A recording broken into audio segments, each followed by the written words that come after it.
Hey, everybody. Welcome to another episode of Shake Sales. Today, I'm excited to talk about the three most important traits or things to master in sales. I've got Alex Kremer. Alex, welcome. What's up? It's good to be here. Appreciate it. For those people who don't know you, would you mind just sharing a brief kind of intro or background? Yeah, I've been in tech sales or sales leadership for about 15 years or so. I was at DocuSign when DocuSign was still a startup. Joined Microsoft, was there for 5 years, joined Outreach when it was still a startup, grew out that company quite a bit, opened up our New York office. Most recently was the head of sales at a company called Catalyst, leading our SDR and AE team. And now I'm run my own company, founder and CEO of a company called Illuvians. We essentially help sales professionals and sales leaders master the craft of sales and influence and leadership by transforming that inner game, so to speak. Love it. And you've also got an awesome podcast, the Rising Leader podcast. So check that out if you're watching. But let's jump into, I think the area that's, we talked about. What are the three most important things? And I'll just let you riff and, I'll jump in with questions. Yeah. I've hired, coached, trained, developed, whatever you want to call it, over 1,000 people at this point, right? Sales reps, leaders, or founders. And the people who I see who are both performing at an extremely high level, meaning they are achieving, they're getting promoted, their W-2 is looking sexy as hell, who are doing that. And they're also feeling a level of fulfillment. They're feeling a level of purpose. They have three things that are in common, and I'll actually dive a little bit deeper into one of them in particular. The first thing that they have is they have an incredible community, right? That's a key thing here. It's a group of people who are working towards something bigger and stronger together. And a community is great, sure, when you're struggling. But what I actually think is more important in a community is they push you. They call you forward. They hold you accountable to a higher standard. And the second thing that these, high achievers who have fulfillment also have is they have a vision in terms of what they're actually stepping into. And one of the things I always like to say is the purpose of a vision is not necessarily that you achieve it, but it's more important in terms of who it causes you to be today, right? So that vision is really important. But the third one, and the part where I'll dive into a little bit more, is there's a commitment to the craft. They're getting better as a sales professional. And I really think, whether you're an SDR, whether you're an AE, whether you're, an account manager, whatever it might be, there's three parts to master when it comes to improving at the craft of sales. The first one of which is, how do you frame conversations? And we call this the pre-frame within our community. And essentially, there's three main parts of setting a pre-frame. And this could be in the intro call, this could be in the demo, this could be the heavy negotiation with the CFO. And the first one is establishing a level of credibility. Hey, my name is Alex. I've been in tech sales for 15 years, or I work with customers just like you with XYZ problem, right? I'm establishing a level of authority within myself. I'm also going to lay out essentially within that pre-frame after I give the credibility in terms of what we're going to be going through in the conversation. It's almost like an agenda on steroids. It's more importantly around, hey, why are you here? And also, why am I here myself? And after that, the last part of a pre-frame, so I gave him my credibility, I give him kind of the overall why we're here. The third part is the goal of the conversation, leveraging the word if. Right. So it's like, hey, if we find there's an opportunity that there's alignment here, the next step would potentially be seeing a demo, getting other people involved, whatever it might be. But especially for sellers who have that like sync, so to speak, with the prospect on their calendar, when you have no idea what you need to cover except for checking in, prepare a powerful pre-frame and it establishes the rest from there.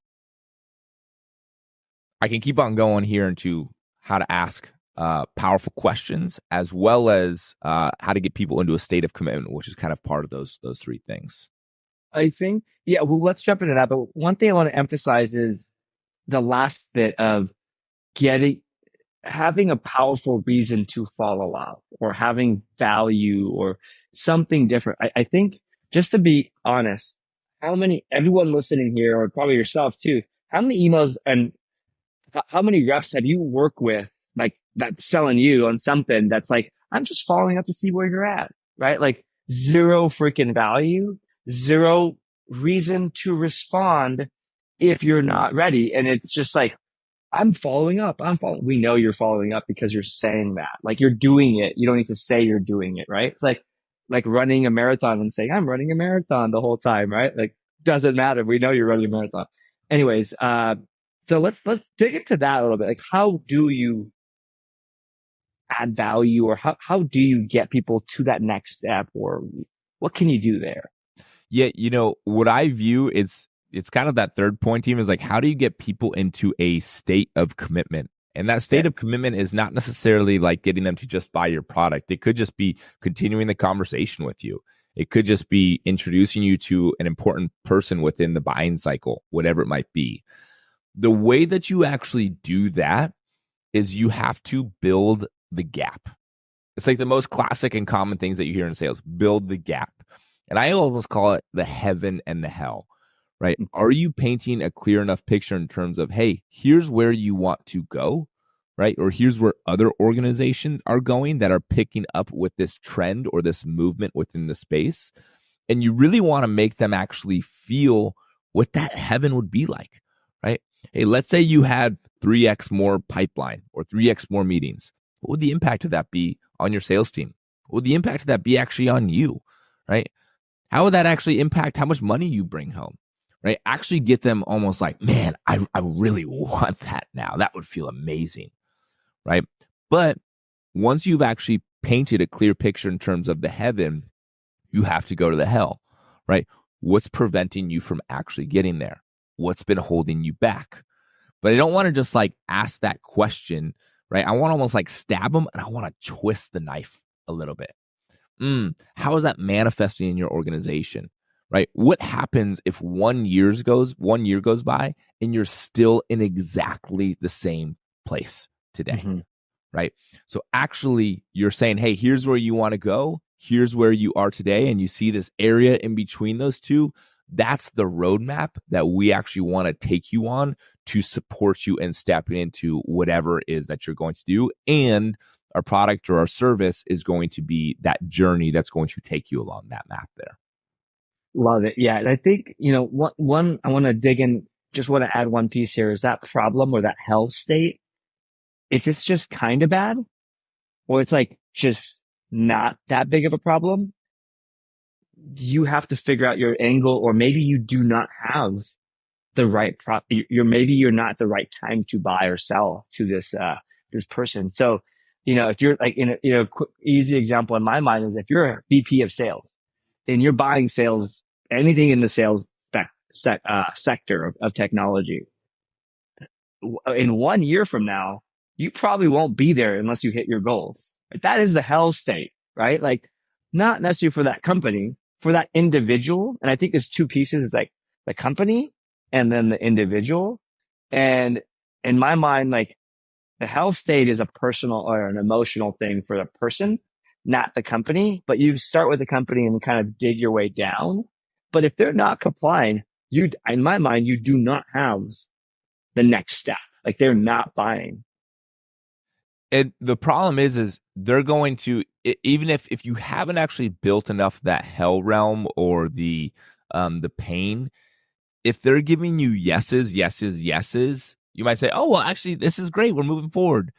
But 9 times out of 10, when you show that price point at the end, that's maybe a little bit larger than they were initially expecting, like, yeah, maybe our problem actually isn't that bad. I actually think we're okay.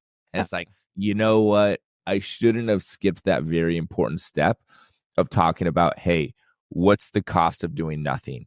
Or what is this doing to impact your bottom line? Who else is this impacting? It's kind of one of those things. And even if you feel like, oh, that's kind of a salesy question, sometimes I frame it by saying, you know what, this might sound like a little bit of a salesy question, but I actually think it's a really important one that you answer so you can understand the magnitude of the problem that you're facing here. What's the impact if nothing changes? Right. So you're helping to guide them to realize the issues that they're having. Makes sense. Yeah. Yeah. And I think you're like getting them to really realize why they need whatever you're selling, right? And get them prepped for that price point. Cause I think on the price point, let's be realistic. The buyer is like, whatever price is the lowest, that's what they're anchoring to. And the seller's like, what can I sell? What's like my average sell? How can I beat that? And there's a big ass delta between those two price points.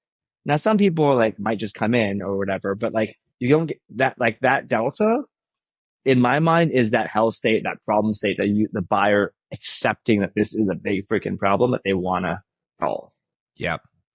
One thing I've, truly believe in is a great sales rep represents a great product. And a great sales process also represents a great customer success and onboarding experience.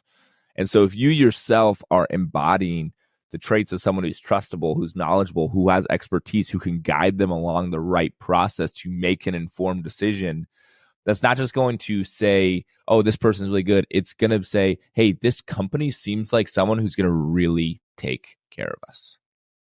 Yeah, makes sense. Cool. Anything else you want to talk about in terms of in these three traits or things to focus on? I know that you mentioned two things earlier, but we might have gotten to them. Master the art of how do you frame conversations, master the art of how to ask powerful questions, and master the art of getting people into a state of commitment. You do those things and you will be 99% better, or you'll be better than 99% of the other sales reps within this world. Love it. All right. Well, thanks, Alex. Appreciate you jumping on the podcast.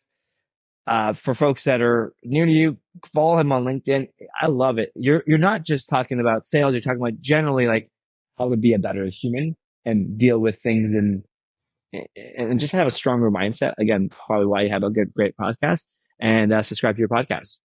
Thank you. I appreciate it.